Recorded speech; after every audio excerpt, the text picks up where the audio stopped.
Hey everyone, today we're going to just start a little bit with Chapter 11, and Chapter 11 is looking at GUIs, and the GUI stands for Graphical User Interface. I've got a little tutorial here I'll just run you through to get you familiar with how to set up a GUI, and then a couple little assignments for you to work on your own. So the first thing we want to do is we want to get a new application, so a new project, and it's just going to be a regular Java application for now. And I'm going to call this let's call it GUI 1. It's our first GUI. And we're going to finish that. So we've got our regular code here in our regular, our regular class. The next thing we want to do is we want to go to File, New. And what we want to do is we want to get a swing GUI form. And the first thing we want to get is a JFrame form. So a JFrame form. So I'm going to click on that. Click on Next. And it's going to ask me for a name, and I want to call this Form Calc. We're going to make a little calculator. That's what we're going to do. So Form Calc. And here we have our form. So this is our form, and then over here on the side are all of the controls and containers that we can put on it. So we're going to start out pretty simple, and if we look over here in our project, we can see GUI 1, and we're working here on the form. So we're going to go back and forth between these two, looking at our form, but also looking at some of the code that goes on it. First thing I want us to do is I want to put on a couple of text windows. We're going to have a little program that's going to add 2 numbers or subtract 2 numbers. So we want text fields. So we're going to put 2 text fields on. And the nice thing with this is that you can line them up and say, okay, I want them lined up right about here. So 2 text fields. I want to have 2 labels. So I'm going to put a label on and another label on. And a text field is for input, where the user can actually type things in, and a label is usually just for output. You can give instructions, or you can just do a little bit of text. So a text field, user can input. A label is more for us as a programmer giving instructions or providing things. The next thing I want to do is put on 2 buttons. There's my first button, there's my second button, and the last thing I want to do is put another label on down here. So we've got our objects on, or sorry, not our objects, controls. These are called controls. We should probably change things in terms of what the text is. So I'm on my label 1, and I want to go to Properties. And if I go to Properties, I can change my text. This is going to be Enter number 1. So real quick and easy there, and hit Enter. Going to this label. Notice how they stay lined up, because they were put on to be lined up. This is going to be Enter number 2. In our first text field, the property for text, I don't want to have anything in there, so I actually want the user to type something in. And it's going to get small, and we'll look at how we can make those big again. Do the same thing with text field 2. So this is too small for me to type into, so I'm just going to drop and drag it and stretch it a little bit and try to keep them the same size, and I'll move them over so that they're lined up. J button 1, if you select that one, I would like my text just to be a plus sign. Enter. J button 2, my text is going to be a minus sign. And J label 3, my text is going to be the answer is semi-colon, and then I'll put a space there. Okay, so we're going to change that. I'm still going to select that one again so I can go back to it. And we can go back and we can change font properties. So we can go and change the font. And we just get a regular font dialog box. We can make it any font that we want. Whatever fonts they have here. Bold. I'm just changing things so we can see what it looks like. So that's my font for that one. I'm going to move that one over. Okay, so we've changed text labels or text fields, and we've changed the text in text boxes and labels and also on the buttons.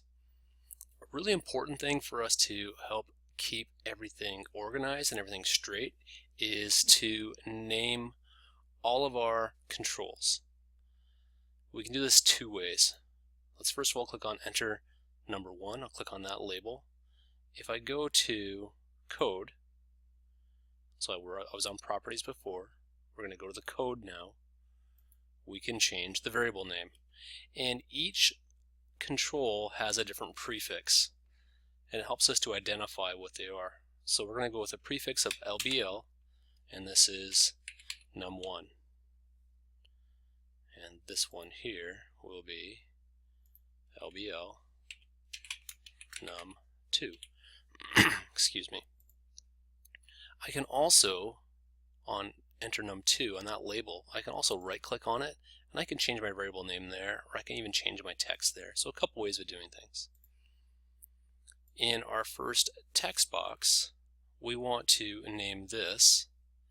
I'm going to do this one by right clicking and change the variable name txt num1, and this one, right click, change variable name txt num2, and my buttons, okay, I'm still in the code over here, so I could go over here and change it, btn plus, and this one will be btn minus. Okay, so on the one button I went over here to the code and did it, and the other button I just right clicked on it and changed it. On the answer label, I'm going to change the variable name LBL answer. So far we have named all of our objects, sorry, not objects, controls. We've named all our controls, we've put in the text that we want. It's really not doing anything yet, so we need to do some code for it and actually put some code into it. So I want to go to the plus sign, and I can double click on it. And when I double click on it, we get Java code. Let me back up here. So I'm on my source, I go back to design. Okay, so I'm going to go on this plus sign. I could double click on it. I want to back up one step, go to events, because it's now an event program. We know events from GameMaker. Okay, so we want the action performed when it is the button plus. So an action performed is what we had before also. It's when either the space bar is hit if you're on it, or if you click on it. So we're going to do a real simple little program here, but it should make sense. I need a couple of variables. Int number 1, comma, number 2, comma, and my last one is going to be answer. Okay, so we've got these three variables. Number 1 equals, we have to parse it as an integer, so I'll explain that in a sec. Integer dot parseInt. We have to parse it as an integer because whatever is in a text box is text or string. This dot txt, and as soon as we do txt, we see our text boxes come up. And then we use the dot get text. So we're getting the text.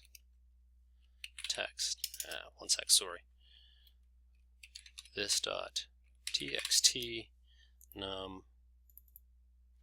dot get text.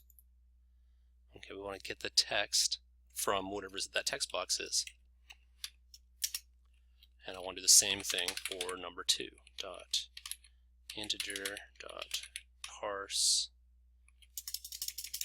make sure I spell right, equals integer dot parse int this dot txt, and this time I want to do number 2 get text.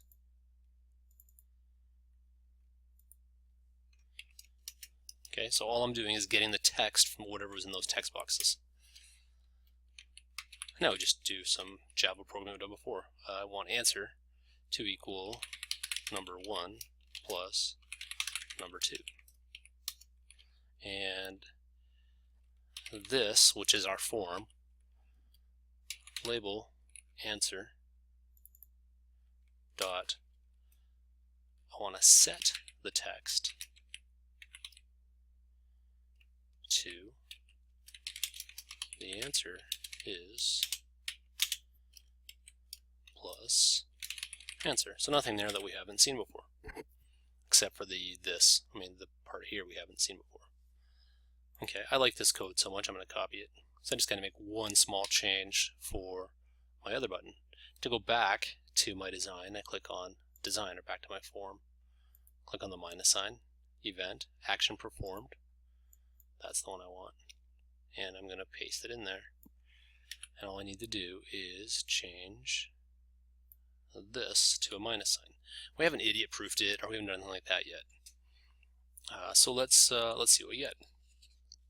We go back to design, we run our program, and right now we get nothing. It's saying it's built successful, but we don't have anything. One extra important step that we have to do. I'm going to go to my GUI, and I'll go to the source here.